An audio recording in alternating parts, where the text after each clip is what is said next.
Good morning children, I hope all you are fine. Today I am going to conduct video for grade 10, Social History, Chapter 8, Era of Gandhi and National Movement. Gandhi, या Gandhi ji, Mohandas Karamchand Gandhi. The name you already heard from your lower class also, and you know that the person was very brilliant and he supported for India for national movements. And not only one, there are more movements, all the movements especially. Okay, so today we are studying in this chapter about the what is from which time to which period is known as era of Gandhi and which movements support and after the supporting what was the impact and how the British government and all the governments they just recognized that person. Okay, so here we are going to start. So then this there are some points which we are going to discuss. First is about the introduction. Mahatma Gandhi played a major role in Indian freedom struggle, that we know that, and he created Gandhian way of to struggle or Gandhi model of a struggle. This model is the present time also the most of the people they are using. Okay, so that is known as the Gandhi. What is this method model? We can understand. We can just come on later. Okay, the period between 1920 to 1947 known as the Gandhian era. Okay, so the period between 1920 to 1947. The thought of the Gandhiji and the philosophical base of his struggle defined the Indian independence movement during this period. Actually, you know that everyone's philosophical ideologies sound different. Yeah, so that person is a different from the ideological and the philosophical things, and those are the supported for the movement, for the national level movement. That's a big achievement. Now, first we talk about the early life and growth. Mahatma Karamchand Gandhi was born on 2nd October 1869, that you know that, and the Porbandar, which is in the present day in a Gujarat Kathiawar district. So Karamchand Gandhi was his father and his was the Diwan of the Rajkot state. Putli Bai was his mother and she influenced Gandhiji as a more moral values. After completing his basic education in Porbandar, Gandhiji went to England in 1888 to complete the law education, and he completed his bar at law and returned to India. And after that, he got his first case where he went for the native of the South Africa to represent for the Dada Abdullah and company in 1893. That case was finished within 3 months, but Gandhiji went in South Africa for 20 years. He opposed what he did there. He opposed the apartheid policy in South Africa. In the South Africa, that time of policy, which is the discrimination between the skin colors, dark skin and the fair skin. So it means if those people are the dark skin color, they don't have any rights. They don't have any rights, any freedom, any equality, nothing. They are discriminated in every single place of any public place, private place, everywhere. So those things when Mahatma Gandhi saw, he started to oppose all this and he started to figure out that how we can solve all this method. For that time only, the protest, he started a new tool for the protest called Satyagraha, and the formula that what is do's and don'ts. So after those, whenever the things good happen in the South Africa with the protest of the Satyagraha with the Mahatma Gandhi, that time the South African people said about the Mahatma Gandhi that India, for their saying that for the Indians that you sent to a unformed Gandhi, we are sent back to you computer. It means from South Africa only he started some new weapon for the all this kind of struggle. Now, Gandhiji in the initial protest.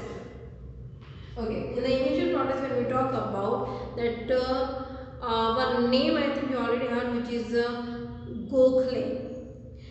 Gokhale was the political guru of Mahatma Gandhi and toured entire India in a third class railway compartment to understand real India of his time. He gave an institution shape to struggle by establishing Sabarmati Ashram at Ahmedabad in 1916, and he understood the problems of the farmers, Dalit, tribal peoples, workers, laborers, and other sections in the society. In 1917, Gandhi launched Champaran movement in support of the indigo growers and made the British government accept the demand of the farmers. First, in 1970, first he started. After in 1918, he started a movement in support to the mill work of the Ahmedabad and made the British government accept his demand. That was the second success. In the same year, another protest held in the Kheda village of Gujarat to oppose land taxes also became successful. So it is one by one, everything is going success according to Satyagraha. Gandhi started using truth, non-violence and Satyagraha ideas in all these movements, and he started interacting peoples with common peoples and making them that in the freedom movement we can start all these kind of things. The Indian freedom struggle took a new turn with arrival of Gandhiji, and he employed passive resistance, non-violence and satyagraha as a main strategies in his struggle. He used to express his thought in a periodical like a Young India and a Harijan. So those are the things which is called the Gandhiji in India, the initial part, and the starting time. After that, okay, the main words he gave is the Satyagraha and Ahimsa. What is those words meaning? Satyagraha. It means it is a first thing. It is a major method of protest of Gandhiji. It means the assertion of the truth. It means it was one of the major weapons of his employ in the South Africa, and it is his moral weapon. It is based on the non-violence. Satyagraha is non-violence, and it means asserting the rightful place of the truth by employing peaceful means. The use of this weapon is one of the major social exploration has taken place in human history. Ahimsa. Ahimsa is the basic trait of the Gandhiji struggle. He firmly believed that the one should face violence with ahimsa and satyagraha. Gandhiji employed strategies such as ahimsa, satyagraha, fasting against the brutal force of the Britishers like military, police and law. The defeat of the mighty England in the hands of the Gandhiji itself is a strong message in the annals of the history. I mean, he started to do all the peaceful things but not the violent things. The fasting for the many days is also he started to just stop the Britishers' bad things. Now, unity of Hindus and Muslims. Okay, actually Gandhiji was always championed the unity of the Hindus and Muslims during the national freedom struggle. He believed that without unity among Muslims it is difficult to achieve independence, and also it becomes difficult to survive as a nation in a future, and that was a correct thing. That was actually a correct thing. He always said Hindus and Muslims are the two eyes of a mother, because it is not from that after some times the Muslim came. From the starting only these two religions there in India, and they flourish together, they grow together, they live together. So that was the exact thing, that they are the two eyes of one mother of India. During Khilafat movement, the Congress expressed its support. Next, those are the about of the Gandhiji. Okay. Now we talk about some things, some circumstances this lead to the civil disobedience movement. First is the Jallianwala Bagh massacre. I think if you know that, you heard so many stories about this massacre is a very, we call a very cruel movement which we saw. Actually, the Act British implement, which is a Rowlatt Act in 1919, through this act the British start to controlling the national system, and under this act they can arrest any people, anytime, anywhere. There is a no rules and regulations they need to arrest to anyone. It means if they got to know, okay, maybe this people is trying to do some revolutionary activities, they can arrest and just send in a jail. So that was the Rowlatt Act. According to this, it was very not good, because on that time of period people started collecting to just prepare a meeting, to just join the meeting, to just discussing some points, some activities like this. If they collecting the simply way also, there just police came and just start to arrest it. So for stopping all this act, Gandhiji start to Satyagraha Sabha. But by utilizing numerous political methods like a huge public march and meeting along boycotts, and the act was opposed. So the British government decided to suppress the agitation against Rowlatt Act. Gandhiji had called for a one-day Hartan on April 6, 1919. Dr. Farooquddin and Dr. Satyapal and the various other leaders were arrested in the Punjab, and to protest this arrest, these people had assembled in Jallianwala Bagh on April 13, 1919. Actually, for protesting on this thing, Britishers arrested two people. So, for just opposing of all those two people and support those two people, the normal public, they just collected in Jallianwala Bagh on 30 April 1999. But and that was the day of the Baisakhi festival. Okay, it's a festival day. So that everyone is just with joy, they just start to collecting on that area. And you know that one is a one park. The thing is there is only one gate to come out, to go in. Only one gate. And there is a huge wall of inside all of that. Okay, so the military general of the Amritsar, General Dyer, fired the peaceful, and they are not doing any revolutionary thing. There simply peaceful meeting was going on. The meeting they held, but they somehow the Britishers got the news that so many people are collected at one place, and when they got the news, they just start firing, and from that 380 people dead. Thousands were injured. This incident saddened people like Gandhi and others.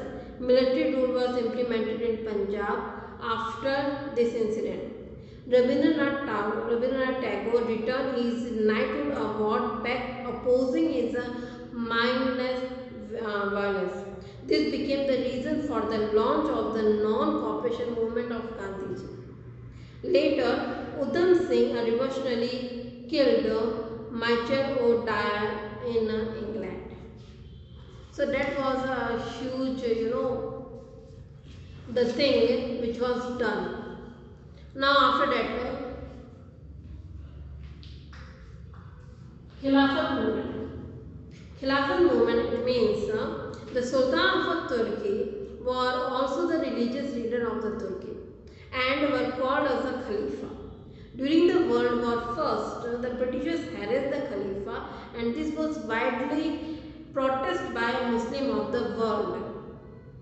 In India, Muhammad Ali and Shah Rukh Ali, two brothers, started the Khilafat movement in support to Turkey in 1990. Gandhiji had believed that the British would only withdraw if the Hindus and the Muslims fight united. Hence, he extended his support to his movement, and he wanted to actively participate on the part of the Muslims on the Congress. Because Gandhiji's thought was, if the Hindus and the Muslims start fighting between each other, so it means it is a very good for the British. So that's why he only started to give a support to the Khilafat movement Muslim, because he knew that in all the movements, Muslim support is also important for Indian freedom. So that's why we have to give them the freedom for the support. This movement is where both Hindus and Muslims participate in a nationwide protest. Next is a non-cooperation movement. Non-cooperation movement, it started the reason, you know that after that it means in the special conference held. Okay, about Indian National Congress, we already know that. So in the Indian National Congress, one special conference held which is on September 4, 1920. It aimed the educated people who admit the Congress and admit the all the things. Okay, and after they start to non-cooperation things for the Britishers. Okay, the main reason for starting this movement is the Jallianwala Bagh massacre. After that, they start to collecting and this reform that they want a Purna Swaraj. Okay, some main programs of the non-cooperation movements are boycotting school, college and government. Now there is no need to support to the British government. So the first thing, boycott all the British institution. Doesn't matter is the court, college or schools. Second, they need election because in that time the elections were done for the other legislative bodies. So those also boycott. Then returning all the honors or the medals or the prizes if the Britishers gave to any person of Indian, they just return it back. Okay.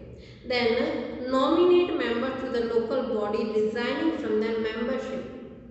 Boycott all the government functions. Boycott all foreign goods. Apart from all this, the non-cooperation movement aimed at encouraging the activities as a home rule and the production of a khadi.